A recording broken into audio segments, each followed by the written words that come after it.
evening, ladies and gentlemen. Welcome to this edition of the Primetime Newscast in the English language on Canal International. And we begin with our top stories.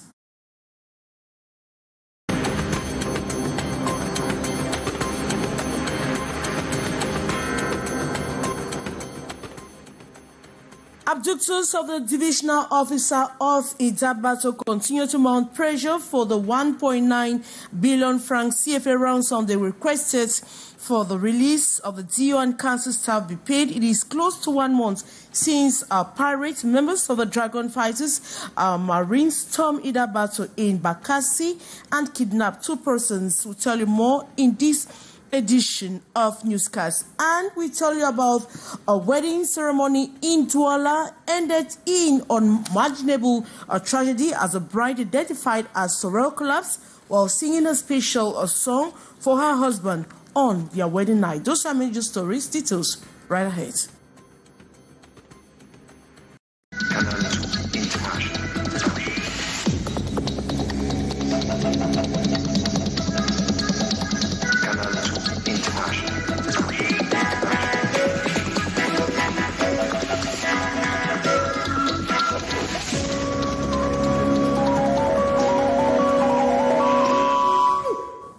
Good evening once more and welcome to this edition of the Primetime Newscast in the English language on Canal International.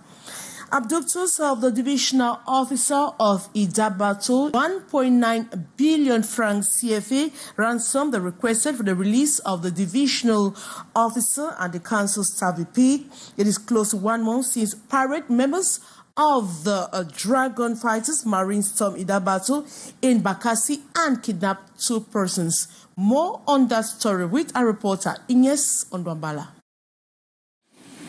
27 days have been in Sula who have expressed hope that the divisional officer and the council store's accountant be set free. The Dragon Fighters Marine, a separatist fighters group in the Biafra state in Nigeria, who claimed the Bakassi October 1 attack continued to mount pressure for the 1.9 billion franc CFA ransom to be paid should Ewane Roland and Etongo Ismail be released.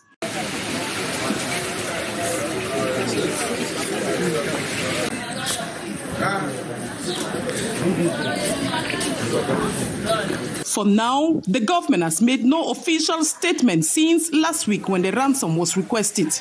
Family members of the kidnappers are unable to mobilize resources to fulfill the abductors' demand and relying on the government for a happy end of the matter.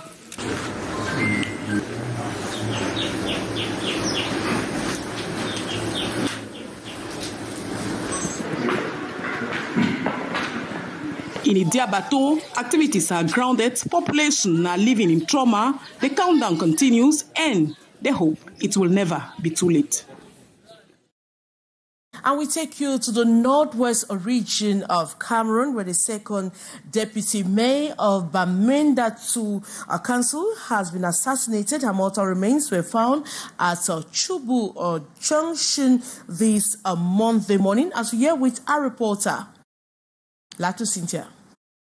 The second deputy mayor of Bamenda council has been assassinated. The mortal remains of Madame Joko Frida were found at Chubu Junction this morning of Monday, October 28, after she was reportedly kidnapped on Saturday by gunmen upon returning from watching the documentary film projection on President Paul Biya's upstation quarters. Residents of the Chubu neighborhood attested to hearing gunshots at close to midnight. The dead body has been picked up and deposited at the Bamenda Regional Hospital mortuary by medical staff. Joko Frida was also the WCPDM section president for Mizam 1B in Mancon. In a related development, 2 persons were killed in separate incidents on Saturday night, breaking Sunday morning at Aziri, Old Church Junction in Mancon and Malfour Junction in Kwen. If information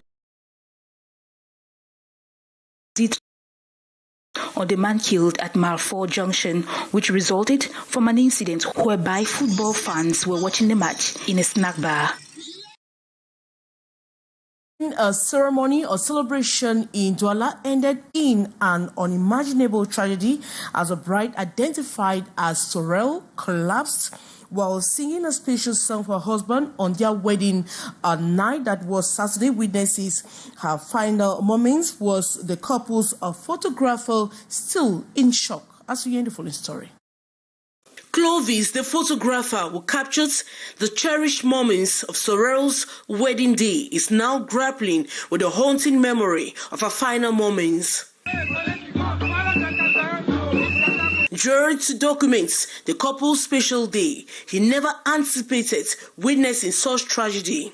Still reeling from the events, he shared his experience, describing it as he told us, still visibly shaking as he scrolled through the wedding photos that once captured pure joy. The tragedy unfolded at the reception hall in Douala, Bonamusadi, where Sorrel, radiant and in love, was performing a song dedicated to her husband. Mid-performance, she suddenly collapsed, leaving guests in shock.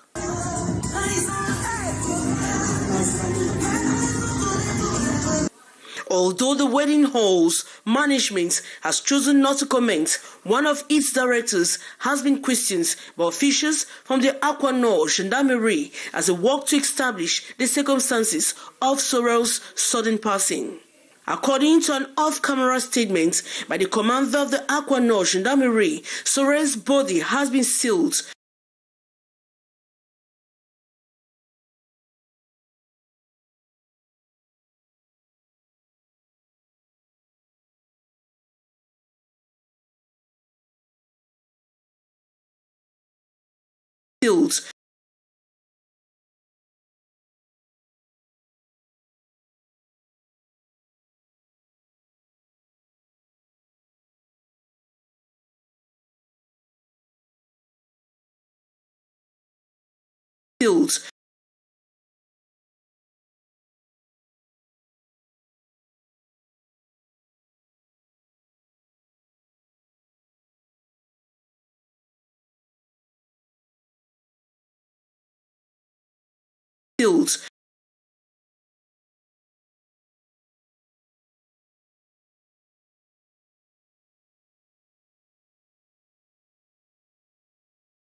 Goods exploding within, adding the fire further.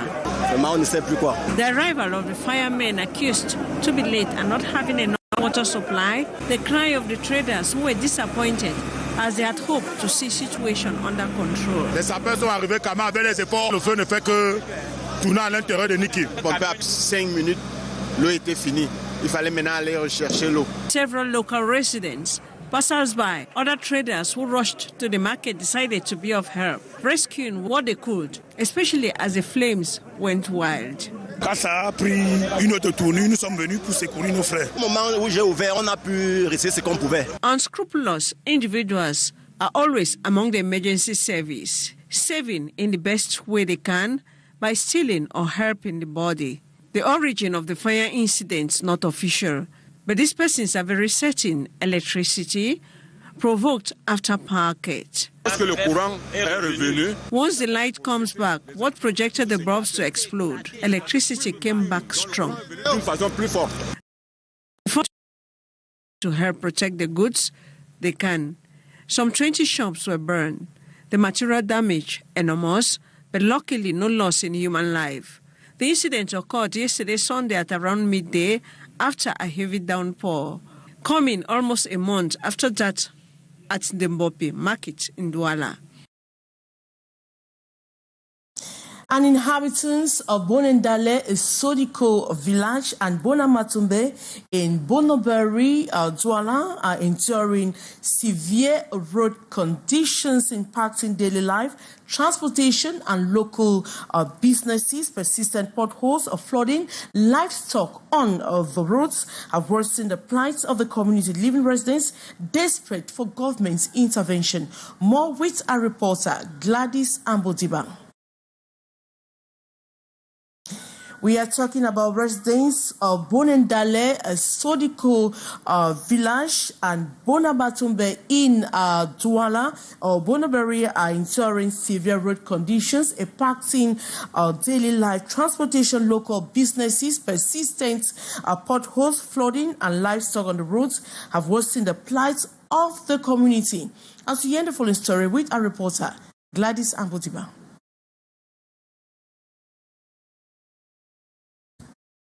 It's unfortunate we can't have that story.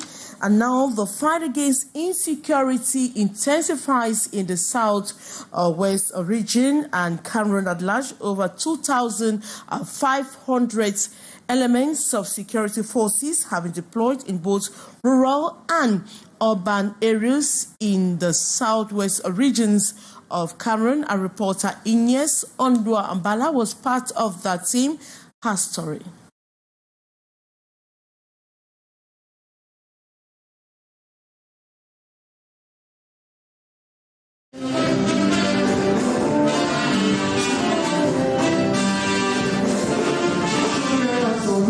These melodies of Andre Maritala have rocked many Cameroonians over the years, and people continue to dance to his tunes. In an electrifying moment, the 74-year-old celebrated his remarkable 55 years journey in music on October 25 in Douala.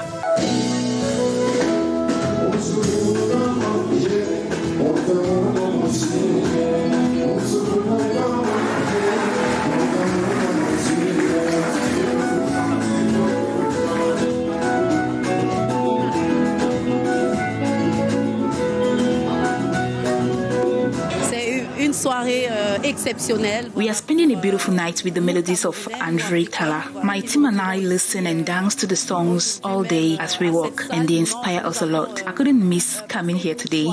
Several artists from the younger generation took turns on stage to honor the music legends, showcasing their respect and admiration for his contributions.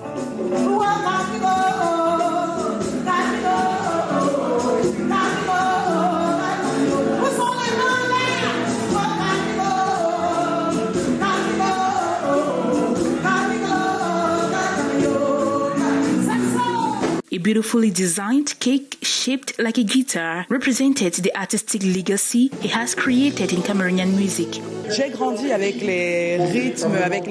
I grew up with the melodies of Andre Maritala. They rocked me. My parents listened to him all day. My parents listened to him. It's natural for me to honor this legend. In his drive to support the younger generation in the music industry and leave a lasting legacy, Andre Maritala organized various activities including a master's class.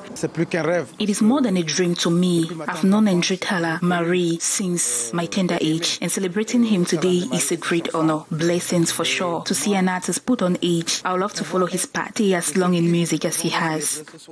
Despite becoming visually impaired at the age of 15, he has bravely overcome his challenges, leading Cameroonians to enjoy every hit he has released. Known best for his iconic song Je vais à Yaoundé, released in 1975, Tala's influence continues to resonate in the music scene.